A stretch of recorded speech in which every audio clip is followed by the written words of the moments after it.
राम राम दोस्तों, आप सभी का स्वागत है आपके अपने यूट्यूब चैनल पर। और आज हम बात करने वाले हैं अर्धवार्षिक परीक्षा 2024-25 के लिए। यहाँ पे 24-25 है, उसके लिए आपके अर्धवार्षिक का पेपर है जो लास्ट ईयर आया था। उसमें से कई प्रश्न आपके छिप सकते हैं। और अब की बार ये परीक्षा पूरे राज्य स्तर पे हो रही थी, इसलिए इसमें से ये पहले जिले स्तर से हो रही थी, अभी राज्य स्तर से है। तो ये जिले स्तर वाले पेपर में से आपके बहुत सारे क्वेश्चन आ सकते हैं। तो आज हम बात कर रहे हैं क्लास 12th के भौतिक विज्ञान फिजिक्स के पेपर की। और अगर आप अन्य किसी सब्जेक्ट के पेपर की तैयारी करना चाहते हैं या चाहते हैं उस पेपर के आंसर, क्वेश्चन आंसर या आंसर की, तो हमारे चैनल को सब्सक्राइब कर दीजिए, क्योंकि हमारे चैनल पर हर रोज़ आपके हर विषय का पेपर आपकी सूचना मिल जाएगी। तो शुरू करते हैं आज की इस वीडियो के। तो आपका आज का पहला सवाल है कि जब एक परीक्षण आवेश को अनंत से किसी विद्युत द्विध्रुव के लंब अर्धक के अनुदिश लाया जाता है तो किया गया कार्य क्या होता है? धनात्मक होता है, ऋणात्मक होता है या शून्य होता है या इनमें से कोई नहीं? तो यहाँ पे आपके शून्य होता है।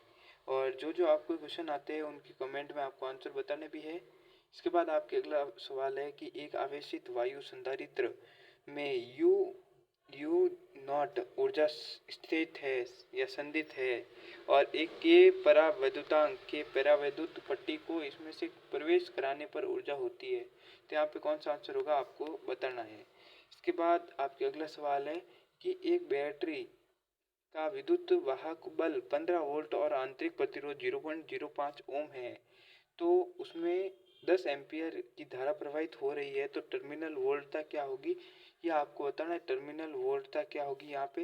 तो देखो 15 वोल्ट उसमें से निकल रहा है और उसमें आंतरिक प्रतिरोध है 0.05 का, और जब उसमें 10 एम्पियर की धारा प्रवाहित करेंगे तो उसमें टर्मिनल वोल्टता क्या होगी ये आपको बताना है। और मैं आपको सभी क्वेश्चन बता रहा हूँ, इनके उत्तर आपको देख लेना है नेट पे, क्योंकि मैं खुद फिजिक्स से नहीं करी है, मैंने 12th की है आर्ट्स से। इसके बाद आपके अगला सवाल है कि जब किसी धारावाही कुंडली में कोई प्रतिचुंबकीय पदार्थ रखा जाता है तो चुंबकीय क्षेत्र। तो देखो किसी धारावाही कुंडली में चुंबकीय पदार्थ रखा जाता है, प्रतिचुंबकीय पदार्थ, तो देखो धारावाही कुंडली में वो होता है जो आपके आवेश चुंबकीय क्षेत्र होता है, वो आपके प्रतिचुंबकीय पदार्थ के कारण बढ़ता है। यहाँ पे आपके सी ऑप्शन राइट हो जाएगा। इसके बाद आपके अगला सवाल है कि एक चालक वलय को क्षैतिज तल में रखा जाता है। एक चुंबकीय वलय को इस प्रकार रखते हैं कि इसमें लंबाई वलय की अक्ष के अनुदिश यदि चुंबकीय स्वतंत्रता पूर्वक गिराया जाए तो उसका त्वरण क्या होगा? तो देखो त्वरण आपको बताना है, देख लेना आपको। इसके बाद है ट्रांसफार्मर में क्या संभव नहीं है? भंवर धारा, दिष्ट धारा, प्रत्यावर्तित या प्रेरित धारा। तो प्रेरित धारा जो होती है वो ट्रांसफार्मर में नहीं रहती है, ट्रांसफार्मर में। इसके बाद है कौन सी तरंग निर्वात में गमन नहीं करती? तो निर्वात में कौन सी तरंग आपको पता है गमन नहीं करती? तो वो होती है आपके एक्सरे, पराबैंगनी या रेडियो तरंगे या अवशब्द तरंगे। तो देखो या तो ये एक्सरे होगी या अवशब्द तरंगे होगी, इसमें मेरे को थोड़ा कंफ्यूज है, आप देख ले। इसके बाद है प्रकाश विद्युत धारा का मान निर्भर करता है। तो ये आपको बताना है प्रकाश विद्युत धारा का मान किस पर निर्भर करता है? तो उपरोक्त सभी पर करता है। यहाँ पे चारों ऑप्शन राइट है। इसके बाद आपके अगला सवाल है, एक डायग्राम दिया गया है, उसमें आपको बताना है क्या कुछ है क्या क्या है। इसके बाद ये रही आपकी खाली जगह, इसका स्क्रीनशॉट ले लीजिए। और आप चैनल पर नए हैं तो चैनल को सब्सक्राइब, और अगले पेपर की तैयारी के लिए हमारे चैनल को सब्सक्राइब कर दीजिए। ये रही आपकी और खाली जगह, ये सब देख लीजिए और इनके उत्तर आपको आते हैं तो भर दीजिए। इसके बाद है कि एक कुंडली के लंबवत गुजरने वाली चुंबकीय फ्लक्स 10t² प्लस 5t+1 समय के साथ परिवर्तित होती है। यहाँ t सेकेंड में तथा 5 वेबर में है, तो t 5 सेकंड पर कुंडली में प्रेरित विद्युत वाहक बल कितना है ये आपको बताना है। इसके बाद है आइंस्टाइन का प्रकाश विद्युत समीकरण बताना है। इसके बाद एक और आपके क्या बोलते हैं न्यूमेरिकल टाइप सवाल है ये। इसके बाद है कि नाभिक की द्रव्यमान स्थिति से क्या तात्पर्य है। इसके बाद है पीएन जंक्शन डायोड या पीएन संधि डायोड का पश्चदशिक परिपथ बनाइए, इसका डायग्राम बनाना है आपको। और ये सबसे इम्पोर्टेंट है, ये आ सकता है क्योंकि इसको कई बार पूछा गया है कई जिलों में। इसके बाद है समरूप विद्युत क्षेत्र में स्थित विद्युत द्विध्रुव पर कार्यकारी बल आघूर्ण का व्यंजक उत्पन्न कीजिए।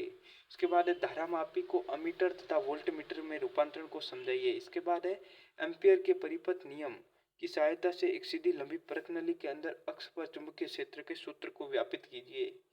इसके बाद है कि एक प्रिज्म के लिए न्यूनतम विचलन कोण 30 डिग्री तथा प्रिज्म कोण 60 डिग्री है तो प्रिज्म के प्रदांत का अपवर्तनांक ज्ञात कीजिए, आपको ज्ञात करना है। इसके बाद है हाइगन के तरंग सिद्धांत की सहायता से प्रकाश के परावर्तन के नियम की व्याख्या कीजिए।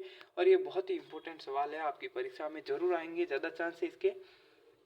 इसके बाद वापस आपके एक न्यूमेरिकल टाइप है, क्या बोलते हैं उसको, विद्युत वाले चैप्टर से है। इसके बाद आपके अगला सवाल है कि एक प्रत्यावर्ती धारा परिपथ में विद्युत विभव तथा धारा क्रमशः ये है, तो आपको गणना करनी है क्या एम्पियर की है। तो देखो यहाँ पे आपको गणना करनी है इनकी शक्ति गुणांक की, आवर्ती की, वर्ग माध्य मूल की और परिवर्त की प्रतिबाधा की।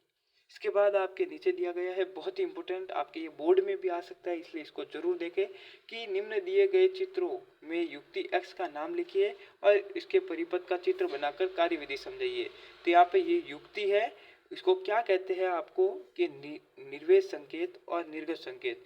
मैं आपको ये बता देता हूँ कि ये आपकी प्रत्यावर्ती धारा है और ये आपकी दिष्ट धारा है। तो दिष्ट धारा मतलब प्रत्यावर्ती दिश धारा में परिवर्तित होती है, तो उसके बीच क्या होता है ये आपको कमेंट बॉक्स में बताना है। बहुत ही इजी सवाल है और परीक्षा की दृष्टि से ये डायग्राम सबसे इंपॉर्टेंट है, ये आपके बोर्ड में भी आएगा, यहाँ पे भी आएगा।